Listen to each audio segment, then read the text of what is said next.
नमस्कार। चलिए आज एक आम सवाल पे बात करते हैं जो बहुत से इन्वेस्टर्स के मन में आता है। यार मेरे पोर्टफोलियो में फंड्स थोड़े ज्यादा तो नहीं हो गए? इसी उलझन को आज सुलझाते हैं। जरा अपने पोर्टफोलियो पर एक नजर डालिए। क्या लगता है, एक वेल प्लान्ड स्ट्रैटेजी या बस फंड्स का एक कलेक्शन जैसा? पता है, इन्वेस्टिंग में, खासकर म्यूचुअल फंड्स में, लेस इज मोर वाला रूल बिल्कुल फिट बैठता है। आपको पता है, इंडिया में 1800 से भी ज्यादा म्यूचुअल फंड स्कीम्स हैं। मतलब इतने सारे ऑप्शंस। इसमें ना पोर्टफोलियो में भीड़ हो जाना बहुत ही कॉमन बात है। अक्सर लोगों को लगता है कि जितने ज्यादा फंड्स उतना बेटर डाइवर्सिफिकेशन, मतलब उतनी ज्यादा सेफ्टी। लेकिन क्या ये सच है? चलिए इस ग्रेट डाइवर्सिफिकेशन मिथ को थोड़ा डिकोड करते हैं। देखिए, असली प्रॉब्लम है डुप्लीकेशन की। सोच के देखिए, आपने दो अलग अलग लार्ज कैप फंड लिए। चांसेस आर दोनों के टॉप होल्डिंग्स में आपको सेम बड़े नाम दिखेंगे। रिलायंस, एचडीएफसी बैंक, इन्फोसिस, एकदम सेम। इसका मतलब क्या हुआ? मतलब ये कि आप रिस्क फैला नहीं रहे हैं, आप तो बस एक ही जगह एक्सपोजर डुप्लीकेट कर रहे हैं। बेसिकली आप एक ही कंपनी को बार बार खरीद रहे हैं, बस अलग अलग फंड के नाम से। तो इसका इलाज क्या है? और फंड्स खरीदना? बिल्कुल नहीं। इलाज है स्मार्ट इन्वेस्टिंग, एक फोकस्ड अप्रोच, यानी लेस इज मोर वाला फंडा।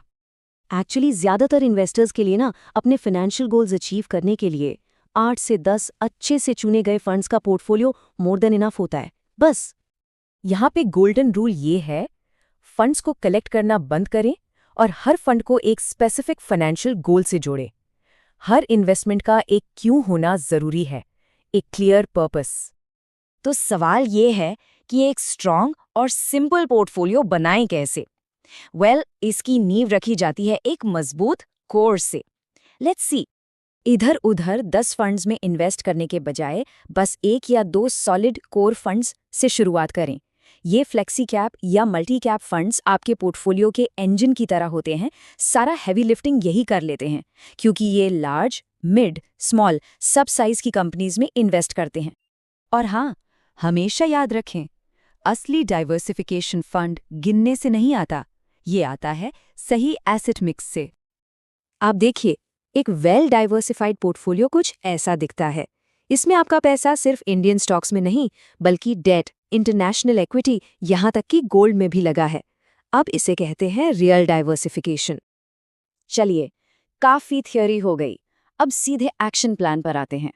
यहाँ 3 सिंपल स्टेप्स हैं जिससे आप अपने पोर्टफोलियो को आसानी से आसान बना सकते हैं। प्रोसेस बहुत ही सिंपल है। स्टेप 1, अपने होल्डिंग्स को ऑडिट करिए। स्टेप 2, अपने गोल्स को साफ साफ डिफाइन करिए। और स्टेप 3, जो जरूरी नहीं उसे कंसोलिडेट करके पोर्टफोलियो को सिंप्लीफाई करिए। सबसे पहले हर गोल को एक टाइम से जोड़िए। जैसे 1-2 साल में वेकेशन पे जाना है तो डेट फंड्स ठीक रहेंगे। 3 से 7 साल में कार लेनी है, हाइब्रिड फंड्स आजमा सकते हैं। और रिटायरमेंट जैसे लॉन्ग टर्म गोल्स के लिए इक्विटी फंड्स ही बेस्ट है। जब आप ऑडिट करें तो इन चीजों पर ध्यान दें। कहीं एक ही कैटेगरी के बहुत सारे फंड्स तो नहीं हैं, या ऐसे फंड्स जिनके टॉप 10 स्टॉक्स बिल्कुल सेम हैं। अगर हाँ, तो यही आपको कंसोलिडेट करना है।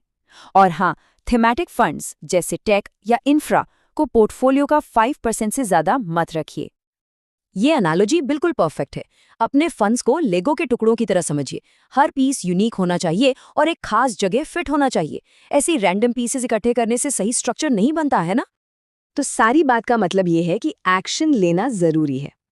तो चलिए शुरुआत एक सिंपल सवाल से करते हैं। सोचिए, आप अपने पोर्टफोलियो से सबसे पहले किस फंड को अलविदा कहेंगे?